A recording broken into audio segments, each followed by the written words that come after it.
Hi, அனைவருக்கும் வணக்கம். ஓம் சாய்ராம். ஜெய் ஜெய் சாய்ராம். குருவே சரணம். குரு கடாட்சம்.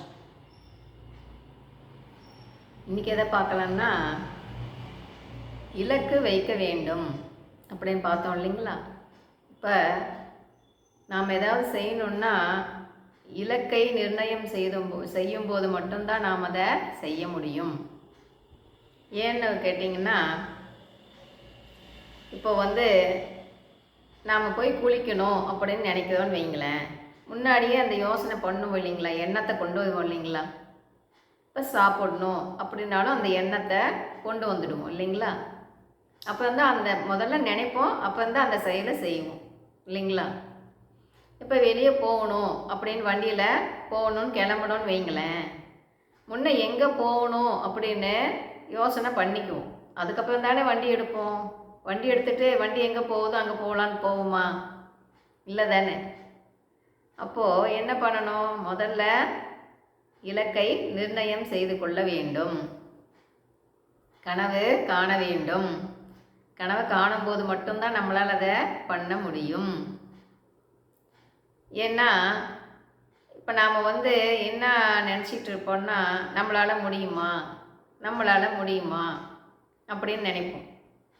அப்படி நினச்சிக்கிட்டே இருந்தோன்னு வைங்களேன், சுத்தமாக எதுவுமே செய்ய முடியாது.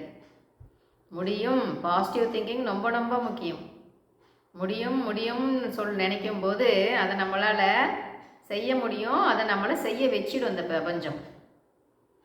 அதனால தான் சொல்கிறாங்க யத்பாவம் தத்பவனின்னு சொல்கிறாங்க. சரிங்களா. இப்போது நாம் நம்மளோட வேலை எதுன்னு நாம் எப்படி கண்டுபிடிக்க முடியும் அப்படின்னு கேட்டால், இப்போ உங்களுக்கு எதில் ரொம்ப இன்ட்ரெஸ்ட் அதிகமாக இருக்குன்னு கண்டுபிடிங்க. முன்ன எதில் ரொம்ப இன்ட்ரெஸ்ட் அதிகம் அப்படின்னு பார்க்கணும். அப்போது அவங்க அதை பண்ணுறாங்க, இவங்க இதை பண்ணுறாங்க, அதை பண்ணலாமா இதை பண்ணலாமா, அதில் பணம் அதிகமாக இதில் பணம் அதிகமானெல்லாம் பார்க்கக்கூடாது. எங்களுக்கு எது ரொம்ப நமக்கு பிடித்தமான வேலை எதை செய்யும்போது நம்மளுக்கு மேலே மேலே இன்ட்ரெஸ்ட்டை தூண்டுது அப்படின்னு கவனிக்கணும். இப்போ நான் பகவானை பற்றி பேசுறதுன்னா எனக்கு ரொம்ப பிடிக்கும். நைட்டாக பேசுனா கூட பேசிகிட்டே உட்காந்துட்ருப்பேன். அதுபோல் உங்களுக்கு எந்த வேலை செய்யும்போது உங்களுக்கு பிடிக்குது, எதை உங்களால் செய்ய முடியும் அப்படின்னு யோசிக்கணும். அப்படி யோசிக்கும்போது எதை உங்களால் முடியுதோ அதை டக்குன்னு செலக்ட் பண்ணிக்கணும். அப்போ தான் நம்மளால் அதை செய்ய முடியும். அப்போ உங்களுக்கு செய்யணும்னு தோணுச்சின்னா அதுக்கு எல்லாத்துக்கிட்டையுமே கேட்டுக்கிட்டே இருந்தீங்கன்னு வைங்களேன், ஒருத்தர் செய்யுங்கம்பாங்க, ஒருத்தர் செய்யாதீங்கம்பாங்க, உங்களால் முடியாதும்பாங்க. நீங்கள் அதையெல்லாம் எதுவுமே ஒப்பீனியன் கேட்கவே கூடாது. வீட்டில் எது பண்ணுறதா இருந்தாலும் வீட்டில் பர்மிஷன் கேட்டுக்கோங்க. கேட்காம செய்யக்கூடாது இல்லைங்களா. வீட்டில் சண்டை வரக்கூடாது இல்லை. அப்போ வீட்டில் எப்படி சொல்லணுமோ சொல்லி பர்மிஷன் கேட்டுண்டு உங்களால் எது முடிஞ்சதோ அதை செய்யணும். வயசுக்கும் அதுக்கும் சம்மந்தமே கிடையாது. இப்போது நானே முதல்ல இதை ஸ்டார்ட் பண்ணும்போது எங்கள் வீட்டில் என் ஹஸ்பண்ட் ஏன் வேணான்னு சொன்னாங்கன்னா, இவங்க முன்னே ஒழுங்காக கற்றுக்கிட்டாங்களா, அது எல்லாத்துக்கும் அது யூஸ் ஆகுமா, பிரயோஜனமாக இருக்குமா அப்படின்னு யோசிப்பாங்கல்ல. அதனால் வேணான்னு சொன்னாங்க. திரும்ப இல்லைங்க, இதை நானாக எடுக்கலை, சாய்பாபா என்னைய எடுக்க சொன்னார், அதனால தான் எடுக்கிறேன், எனக்கு இதில் இன்ட்ரெஸ்ட் அதிகம், அதனால் நான் இதை பண்ணுறேன் அப்படின்னு நான் கேட்டேன். திரும்ப கேட்டுக்கிட்டே இருந்தேன். அப்போ தான் சரி எடு அப்படின்னு சொன்னார். சரிங்களா. என்னமோ இந்த இதில் ஆன்மீகத்தில் பூந்ததுனால கொஞ்சோண்டு அந்த வாழ்க்கைன்னா என்னன்றதை கொஞ்சோண்டாச்சும் பகவான் புரிய வச்சுட்டார் இல்லைங்களா. யாருமே ஃபுல்லுமே யாருமே கற்றுக்கல. கட்டுறது கைமண் அளவு, கல்லாதது கடல் அளவுன்னு சொல்லுவாங்க இல்லைங்களா. அதாவது பிறப்பின் நோக்கம் என்ன, எதுக்கு வந்திருக்கோம், எதுக்காக வாழ்ந்துட்டுருக்கோம், அதெல்லாம் கொஞ்சமாக ஏதோ உணர்த்திட்டார் இல்லைங்களா. அப்போது அந்த பகவானை பற்றி பேசும்போது பேச பேச பேச பேச பேசிகிட்டே இருக்கலாம். இதுக்கு முன்னே இன்னும் எத்தனை பிறவி பிறந்தனோ தெரியல, அதில் என்னென்ன வகை வந்தனோ தெரியல. ஆனாலும் இந்த பிறவியில் இந்த பகவானை பற்றி உணர்த்திட்டார் இல்லைங்களா. அது எவ்வளோ பெரிய நல்ல விஷயம், கொடுத்து வச்சுருக்கணும் இல்லைங்களா. அப்போது முதல்ல என்னோடய குருநாதர் ஷீரடி சாய்பாபாவுக்கு நன்றி சொல்ல கடமைப்பட்டிருக்கிறேன். சரிங்களா? அடுத்தது, என்னை பெற்றெடுத்த தாய் தந்தைக்கு நன்றி சொல்ல கடமைப்பட்டிருக்கின்றேன். சரிங்களா? அடுத்தது, என்னோட ஹஸ்பண்ட் வந்து இதை செய் அப்படின்னு சொல்லவும் தான் நான் செஞ்சேன் இல்லைங்களா? அப்போது என்னோட ஹஸ்பண்டுக்கு நான் நன்றி சொல்ல கடமைப்பட்டிருக்கின்றேன். அவர் செய்யன்னு சொல்லவும் தான் சரி நான் ஸ்டார்ட் பண்ணேன். திரும்ப ஃபஸ்ட்டு வந்து வீட்டில் மட்டும் அக்கம் பக்கம் உள்ளவங்களுக்கு மட்டுமே கிளாஸ் எடுத்துகிட்டு இருந்தேன். அப்படி எடுத்துகிட்டு அப்போ என்ன பண்ணேன், சரி இது நிறைய பேர்த்துக்கு போகணுமே அப்படின்னு சொல்லிட்டு வீடியோ எடுத்து அனுப்பிவிட்டேன். குரூப் க்ரியேட் பண்ணி அனுப்பிவிட்டேன். எல்லாம் பார்த்தாங்க. ரொம்ப நல்லா இருந்துச்சு, அமைதியாக இருக்குது கேட்க அப்படின்னு சொல்லி சொன்னாங்க. நல்ல ரிசல்ட் வந்துச்சு. உடம்பும் நல்லானது. இது பண்ணும்போது என்ன ஆகுதுங்க, தூக்கம் வராதவங்களுக்கும் தூக்கம் வந்துடுதுன்னா அது எவ்வளோ பெரிய விஷயம் பார்த்தீங்களா? அப்போது இது வந்து எல்லாத்துக்குமே போய் சேரணும் இந்த வீடியோ. அவங்கெல்லாம் வந்து அது அதனால் பயனடையணுன்றது தான் என்னோட நோக்கம். சரிங்களா? அப்போது அவங்கவுங்க வீட்டிலேருந்தே பார்த்துக்கலாம், செஞ்சுக்கலாம். எவ்வளோ பெரிய யூஸ் பார்த்தீங்களா? இப்போ யூடியூப் மூலிமா இவ்வளோ பேத்துக்கு போகுதுன்னா எவ்வளோ சந்தோஷமான விஷயம் அது.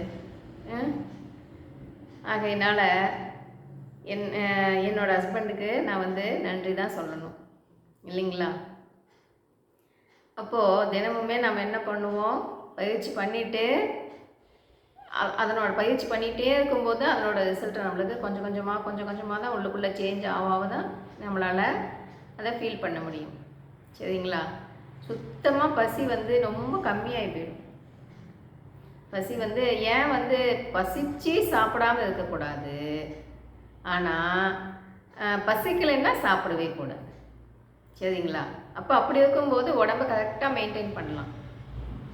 இப்போ வந்து நம்மளோட உடம்பு வெயிட்டாக இருக்குது, கனமாக இருக்குதுன்னா அது ஏன் அப்படி ஆகுது சொல்லுங்கள் பார்க்கலாம். தொப்பை விழுந்துடுச்சின்னு வைங்களேன், உடம்பே கனமாக ஆகி போயிடும். அப்போது நம்ம என்ன பண்ணணும், நம்ம உடம்பை வந்து நல்லா மெயின்டைன் பண்ணணும். இப்போ கம்மியாக சாப்பிடுங்க அப்படின்னு சொன்னால் எப்படிங்க அது பத்துமா அப்படின்னு கேட்பாங்க இல்லைங்களா?